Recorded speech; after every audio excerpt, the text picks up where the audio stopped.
Sa malaking pinsalang idinulot ng bagyong Mirasol sa lalawigan ng Bukidnon, katuwang ang pamahalaan ng Iglesia ni Cristo sa pagtulong sa ating pong mga kababayan. Narito ang report.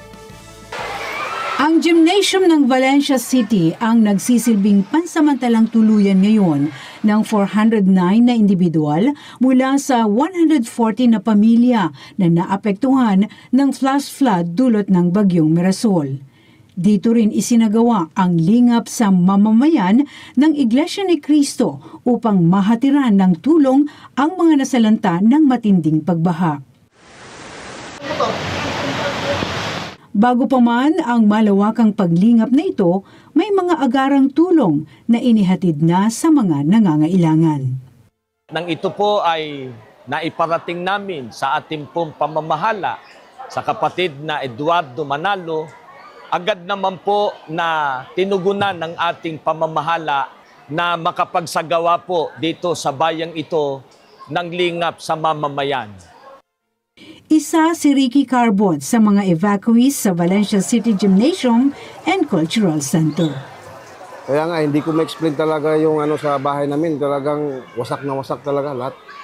Nakatayo yung bahay pero sa loob, lahat ng mga doon wasak. Kung baga, kung makita mo, hindi na matirahan talaga. Kung hindi mo i-renovate, hindi mo na matirahan. Nagpapasalamat rin kami dito lahat na may natanggap kami na ayuda galing sa lingap. Dahil sa pinsala sa kanilang tahanan, malaki rin ang pasasalamat ni Consorcia Cartesiano sa natanggap na tulong. Karon wala na mong balay, dalatanan sa tubig. Wala na dalatanan. Wala ginabit-bit sa gamay. Maulawas lang ang ilang nadala. Wala na gid tanan. Was up bisag haligin noon kahoy man to akong balay, liit lang. Natural gito siyang padparon kay kuan man. Wala man to siya, dili man to siya semento. Bilib ko sa inyo. Nagtanaw ko sa kadaghanan diri, wala mo ipili sa mga tao. Ginahatagan ninyo. Salamat po sa buong Iglesia ni Cristo. Isinalaysay naman ni Valencia City CDRRMO Training Division Head Jovinone Eliacone ang dahilan ng pagbaha at ang dami ng naapektuhan. Hindi po anticipated kung ganon kalaki ang buhos ng ulan, ang lawak ng tubig.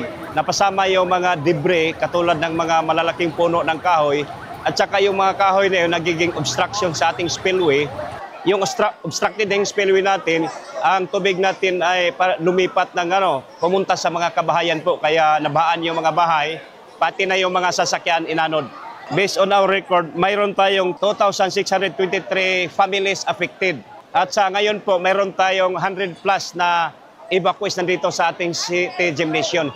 Yun ang mga may-ari ng mga totally damaged at wash out na mga kabahayan po.